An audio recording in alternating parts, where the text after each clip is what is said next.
Hello everyone, in this video let us discuss what are microservices.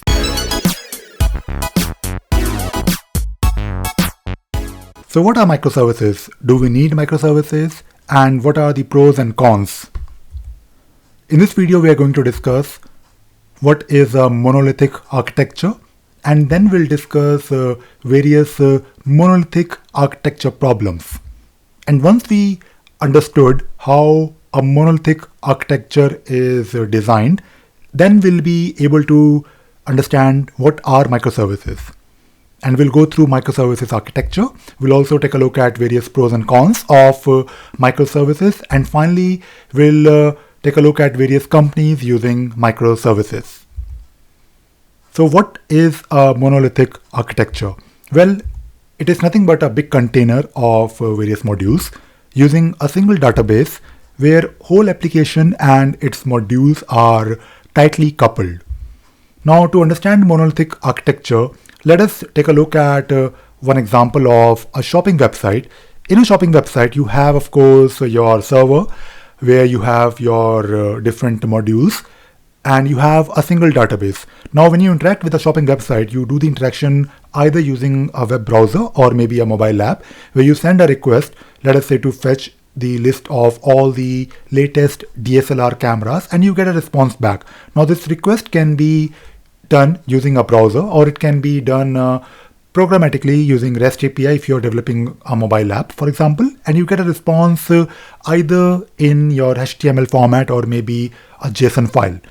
Now, this is quite straightforward, but if you take a look at your shopping website, if you go further into the architecture of how this shopping website is designed, your shopping website will definitely have various modules like shopping catalog, order management, shopping cart, discount management, and many more. Now, all these modules are, of course, running on your server, and they're all using a single database. Now, imagine a situation where you receive a lot of traffic on your website. Maybe there is a new product launch, or maybe people are coming to your website. There is a spike in traffic. So what you can do to solve this problem of additional users coming to your site so that they don't really experience performance issues, you can actually scale up your application by adding one more node to solve the problem. And you can actually add maybe a third node or maybe a fourth node and so on. Now, this looks fine, but there are some problems. We'll go through the problems in details. But one problem is something that I would like to highlight right now, and that is if you look at this particular node 1, you have, of course, a shopping catalog. Now, shopping catalog might be a CPU intensive module. Maybe it requires a lot of processing, whereas your discount management might be very much memory intensive. But when you do a cloning or when you scale up your application, the whole application is cloned along with, of course, all the modules on a different architecture, on a different server, and you don't have the control over which module will be using or will be allocated more CPU. So you end up spending more resources, and this is a major problem with monolithic architecture. However, we do have other problems, and let us take a look at those problems in detail. So starting with the difficulty to update the application as modules are tightly coupled. And we have a lot of modules that are, of course, talking to each other internally in the application. When one of the module is updated, the entire application needs to be rebuilt. So this is especially true for cases when your entire module or the entire application with different modules is using the same technology. So when you do some update, you also need to make sure that all the modules are tested properly. And that is why the frequent updates are risky and time consuming, because you also need to make sure that the whole application needs to be tested when a new feature is added, or maybe you are adding multiple features to your application. And since we are talking about scaling up, and since we talked about no control over memory or CPU specific modules, you actually end up doing a simple clone of your whole application on a different node, and that is why you actually spend more resources. So you end up spending a lot of money on your monolithic architecture. And finally, there's also one more problem. When one module goes down, your entire application can be impacted. So this is one of the major concern with a monolithic, tightly coupled architecture. There is also one more problem which is worth mentioning. In a monolithic architecture, you have different modules which are tightly coupled, and the reason they are tightly coupled is because of the fact that they are built using the same technology. What if you want to build or rebuild your specific module maybe in a new technology that is more relevant? You can't really do it when you're using this monolithic architecture, because your current technology, where you have a lot of different modules, they need to be together as a single application. But having a separate application is not really a case when you're talking about this monolithic type of architecture. Now, since we have a good understanding of monolithic architecture, now we have to take a look at what are microservices, and we'll understand how these microservices will help us in overcoming those problems of monolithic architecture.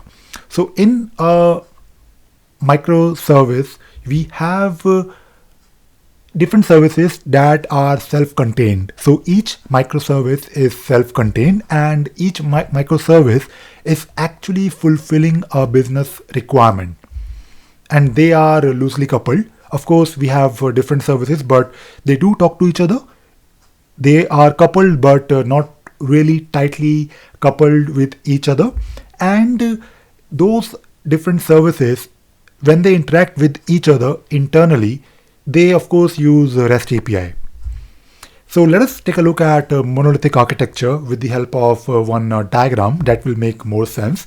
So when you look at this particular diagram, we are talking about, of course, a shopping website that we discussed earlier, where we have a shopping catalog, where we have order management, shopping cart, and discount management. Now, there are few important key things that are different, that actually differentiates this particular architecture, microservices architecture, from monolithic architecture. So the first thing is that we have, of course, a shopping catalog. It might be running on a server, a dedicated server or a node with its own database. So this is something different here. You also have the option to have your microservice running on a complete different technology. So your shopping catalog can be on Java, your shopping cart can be on PHP, and your other modules can be on different technologies. Now, when we talk about scaling up, maybe you want to scale up your shopping catalog. So you can just scale up your shopping catalog by adding more nodes to your shopping catalog microservices without impacting your other modules. Similarly, you can also scale up your order management, you can also scale up your shopping cart, and you can also scale up your discount management module. Now, the good thing about this particular architecture is that when needed, you can remove your nodes, or you can scale down your microservices when they are not really needed, because maybe when you think that your shopping catalog or your website they are receiving a lot of traffic from users, and you need a lot of resources that are good in handling the traffic, so you can dedicate a specific type of server to that particular module. So we have a fine control over our resources, and we end up, of course, spending less money. There's also the interaction that happens between these microservices, and these interactions that happen between your application microservices. Internally, they use, of course, REST API. But we also need to understand how your end user will interact with your whole application. So when you look at this particular diagram, of course, you have the same microservice. You have your application, which is nothing but your shopping website. Now for the end user, when they send a request, they will be of course interacting with the website, and internally when you are talking about a website, they are of course using your website or maybe a mobile app. It could be using your API, it could be your API gateway that is actually used for external management of different type of requests. Now your API gateway will of course talk to your application using your internal APIs and your interaction that is happening within your microservice. For example, when you receive a request for looking at a specific product, internally when people are trying to buy something, the request will be sent to shopping cart. Your shopping cart might be talking to order management, and if there are some discounts, your discount management microservice will also be enabled. So all the interaction that happens internally between these microservices, it happens using internal REST API. But when the request is fulfilled, you will receive a request of course on the website, but using this API layer that is actually this interface between you and your end user. So this is how your microservice architecture will work. So let us go through some pros and cons of microservices. So first of all, when we talk about microservices, of course, we also need to do a comparison with how that particular pro or con will be for a monolithic architecture. So starting with the DevOps practices. Now, when we talk about microservices, you must have seen here that we're talking about continuous deployment, we're talking about scaling up and scaling down, we're talking about interactions between different microservices. So your microservices or microservice architecture is heavily dependent on DevOps practices. So you need to make sure that you are doing DevOps in a right way.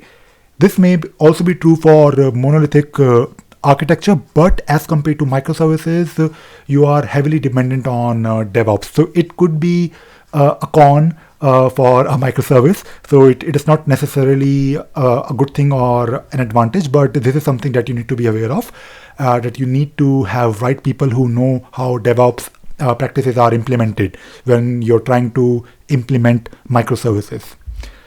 When we talk about the cost, microservices can be less costly because when we do scaling up of our application on different nodes, we are trying to do better resource management. Whereas in a monolithic architecture, it is definitely costly.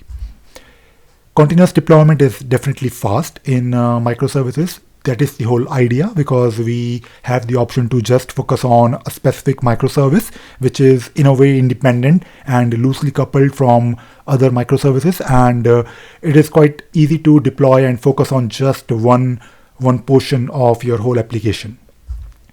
Adopting a new technology is definitely easy. Let us say you want to rebuild your specific section. You can easily do it using the latest technology, and you can fit it in your existing set of services using, of course, REST API. So if you remember, we talked about these microservices. These are independent applications with its own business logic. So even if you want to rebuild or maybe add a new microservice, you can, or you should be able to do it in a new different technology. Whereas in a monolithic architecture, it is definitely quite difficult because the whole application is built on a single technology. So definitely it is easier to understand because since we are talking about microservices, we are just focused on a small portion of your whole application, and that is why we have this name called microservices, because it is very small or very easy for everyone to, or for a small team to manage. Whereas in a monolithic architecture, you of course need to manage the whole application, which can be a bit cumbersome. And focused scaling is definitely possible in microservices, because maybe you just want to scale up your shopping cart or maybe shopping catalog with a specific type of resource that may need more CPU or maybe more memory, which is definitely not possible in monolithic architecture. So let us take a look at some of the companies that are using microservices. So Microservices is now getting very popular.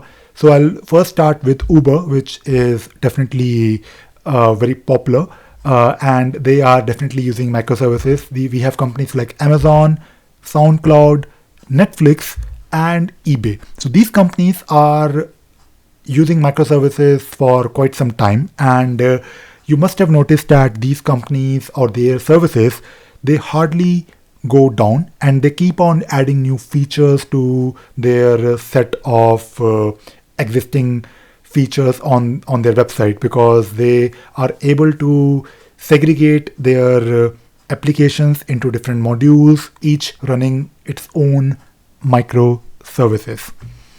So I hope this video was useful. Thank you very much.